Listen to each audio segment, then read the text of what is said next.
Welcome back to the JLL Coaching Pod. Today I am going to talk to you about a few phrases that I use and the importance of those phrases and how that is impactful for our training. So recently just delved deep into Bill Hartman's model at the UHPC network. Go check that out if you're a physio or a coach. And my approach to training clients has changed quite dramatically since, and the language I use has changed quite dramatically as well. So I'm making this podcast to dive into some of the language and talk through why it's important and how it can increase the likelihood that we get the outcomes that we are looking for with our training together. Now, why this model has been so impactful and has improved, in my opinion, the likelihood that I can get you guys the desired outcomes is it's based on first principles. And what that means is Bill's basically gone back to as a fundamental thinking as you can with our current knowledge as a human species, as a human race. And he's looked into like literally his first questions when he was writing out his model is, what are we made of? And by chemical molecule, we are 99% water. 70% of us is actually water, but by like the chemical molecule H2O, we are 99% water. So he's really gone back deep, deep, deep into thinking about what we're made of, where we've come from, and how that impacts how we react with the universe that we are in. So that's why this model is a higher likelihood of better outcomes. So not only does he think of, and the way I'm thinking about training people is not only just thinking, all right, we need to get these muscles strong. I want to see how each independent part of you behaves as a system, as a whole. So taking into consideration more than just, oh, this muscle is tight, this one's weak. Let's look at how you are as a whole and the variability in your systems and the options in your system to complete day-to-day tasks as well as stuff in the gym. So we're having a much wider and higher view of what you are and how you interact with tasks and constraints within your life, within the gym, within if you play sports, etc., etc. There's going to be a few ums in this because I'm figuring things out, so bear with me there. So the assessments that I will do with everyone has changed quite dramatically. There'll be a three-stage assessment. I'll go through some complex movements where you do a few tests just to figure out how the system moves together, doing different tasks with a low level of constraint. So you're just standing up. There will be table tests, which will be different things where we measure your relative motions at different parts of your body. Again, that will see how different analogous parts of your body interact. So we'll do hips, we'll do thorax, like your rib cage, hips and shoulders, and see how things move there. And then there'll be static pictures as well. So you just standing in different positions, and we'll see how you stand when you're in different positions. Now, the accumulation of these three assessments, we will figure out where your center of gravity falls and which relative motions you have around that center of gravity. Effectively, what your center of gravity is and your base of support, which will give us an idea of where you are in space and what options you have available. Now, why this is important is it gives us an idea of the variability of your system. So heart rate variability is talked about constantly in the health world, and it's effectively like your heart's ability to change the rate at which it works based on different tasks. So you don't always want to have an extremely high heart rate, even when you're relaxing on the couch in the evening watching a show, or when you're at dinner with a friend or anything like that. You want the ability to turn that heart rate up when you're doing high demanding tasks and bring it down when you are chilling, when you are relaxing. Having relative motions gives you that same thing, but on a systemic level throughout your entire body. So even when you are cooking or when you're walking to work, walking up the stairs, going to the loo, getting on with your day-to-day life, having more relative movements, relative motion increases the options that you have available just for those day-to-day tasks. As well as in a performance world, it gives you a bigger options to complete a squat, a RDL, a clean, whatever it may be, rather than relying on this same pathway over and over and over and over again. And that effectively improves your quality of life, because rather than relying on the same movement pattern over and over again, you have a bigger array of options to choose from, and then that pattern doesn't get overused or overworked.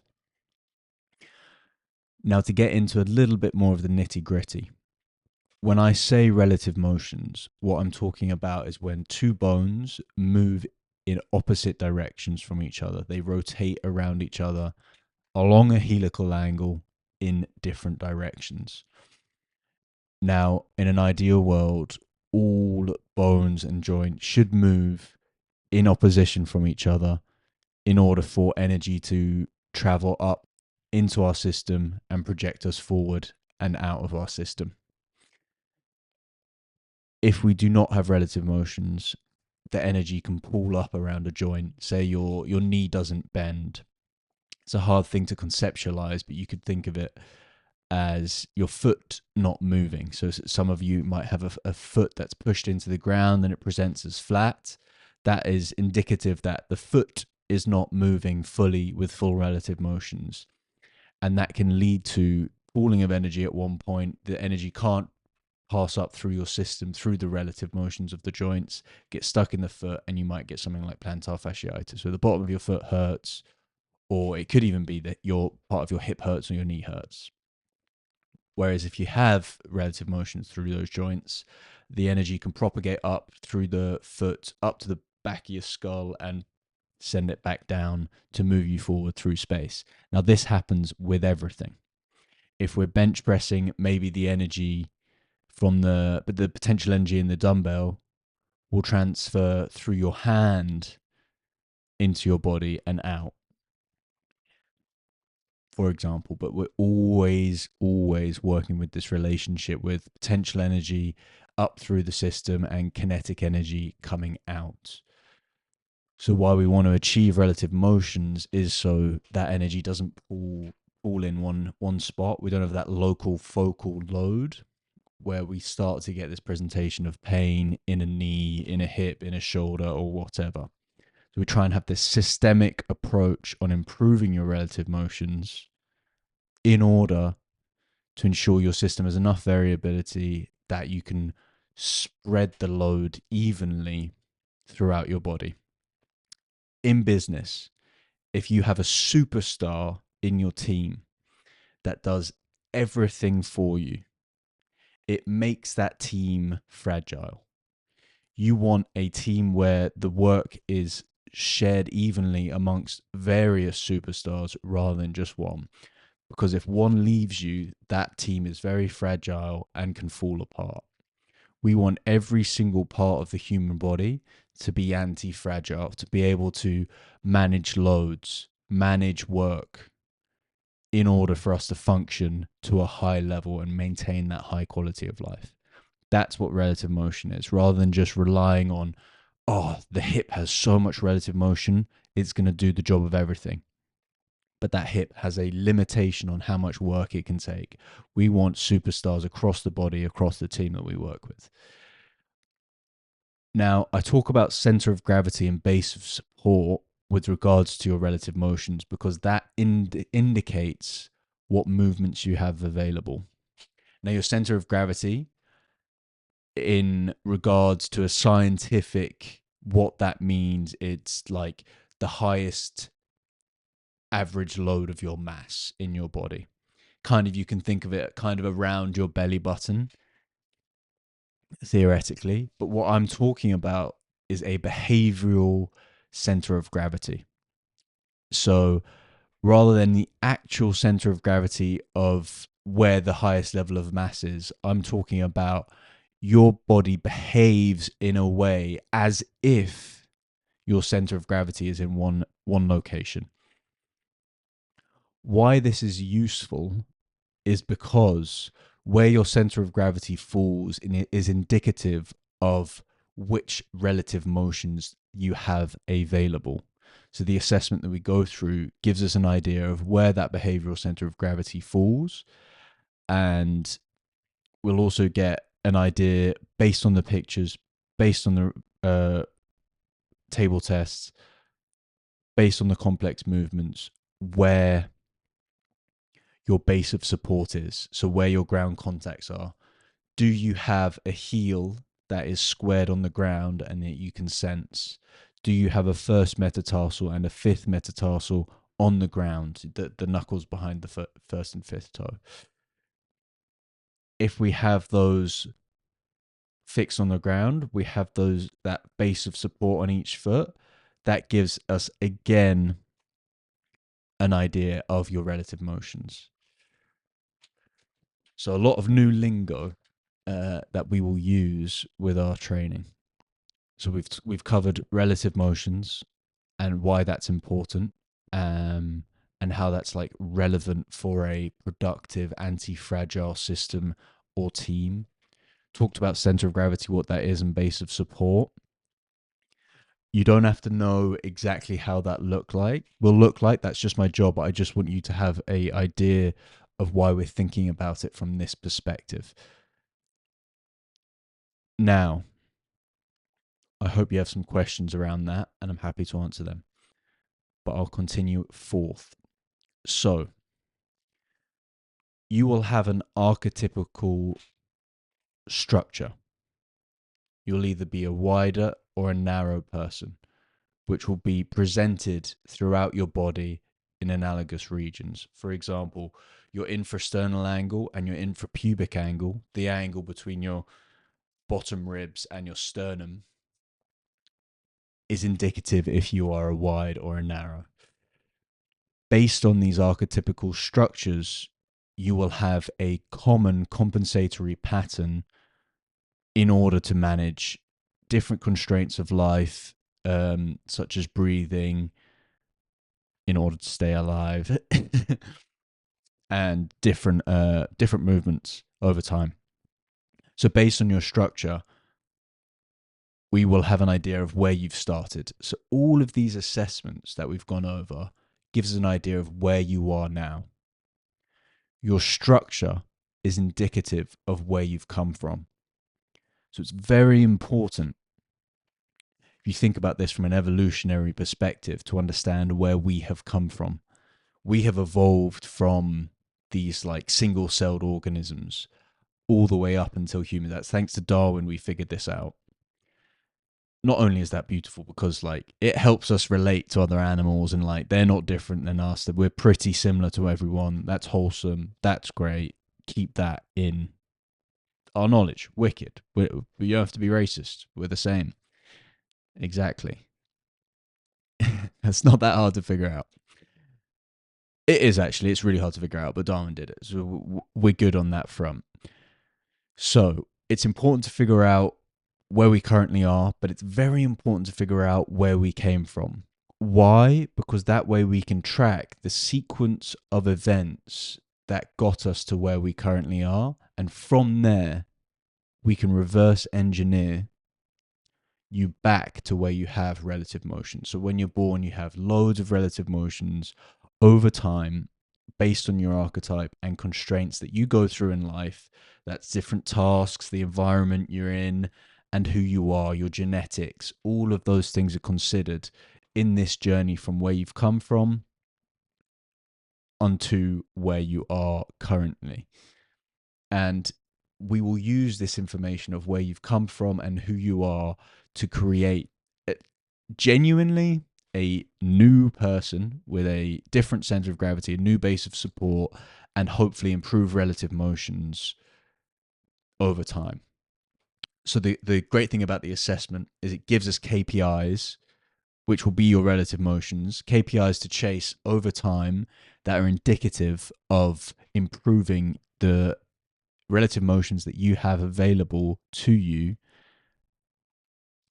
which will tell us that we are trending in the right direction and being successful with our inputs, with the exercises we choose to get you to create a new base of support, have a new center of gravity that is beneficial for the task that you want to do. Now, if you're someone who is pushing for particular performance outputs or performance KPIs, if you're trying to drive a sport, if you're trying to get stronger in the gym, we will use these relative motion measures and the center of gravity and base of support to figure out how far we can push these performance outcomes whilst maintaining sufficient health that you don't have pain, sufficient health that you can still function day to day, and manage this relationship over time. I want to make sure I've covered everything here before I dive in to the next podcast. We'll talk about how we go around changing your position of center of gravity, creating a new base of support, and how to achieve these relative motions. This conversation is more about the lingo, the relative motions, why that's important, how that's applicable across the board. Talking a little bit about where we've come from. I will dive into that a little bit more because it can be a little bit hard to conceptualize. Based on your structure, you will have a different center of gravity. So if you are wider, it indicates that you have more mass lower down because you are wider. If you are, or let me say it like this, your center of gravity will be lower if you are a wider human. If you are a narrower, slender, taller human, your center of gravity will be higher. Based on this center of gravity initial position and the internal dynamics. So this is something that's important and you'll hear me talk about a lot. So we all have gut behavior. We all have internal organs that are asymmetrical.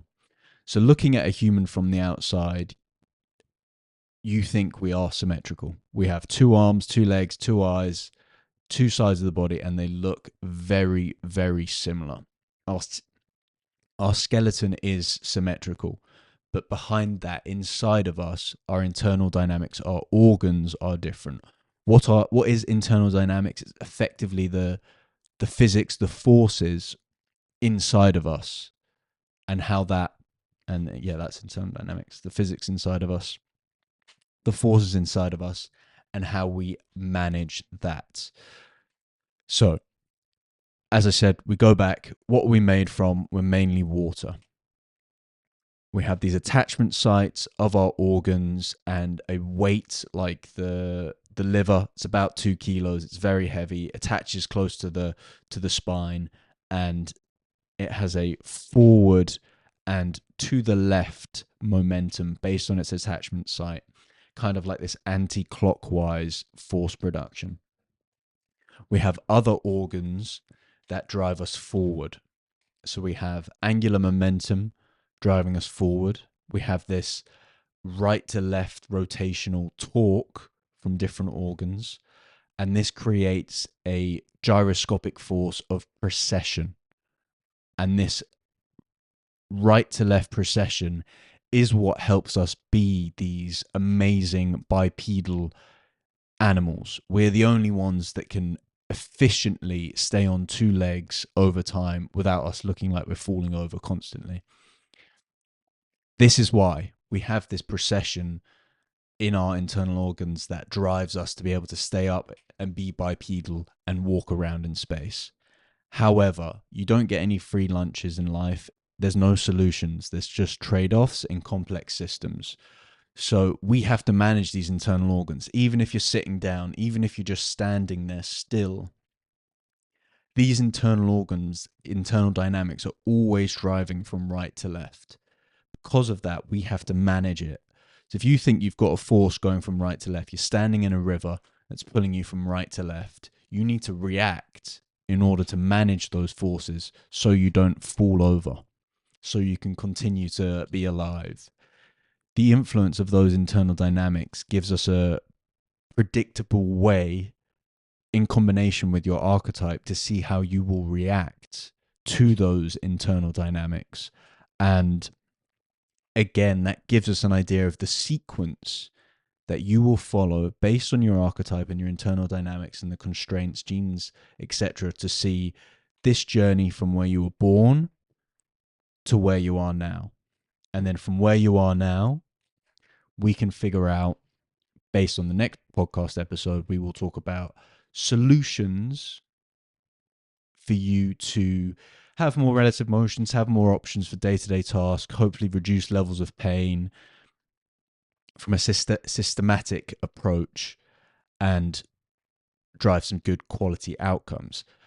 It's also important if you're trying to push performance, because we can see if you have very, very few options to complete a high level performance, your health is very low. You're in this much tiny little bandwidth. We need to increase that bandwidth to keep you healthy so you can continue to drive these performance adaptations and performance outcomes over time without having these massive setbacks. So relative motions are important KPI for health and for performance, two different things.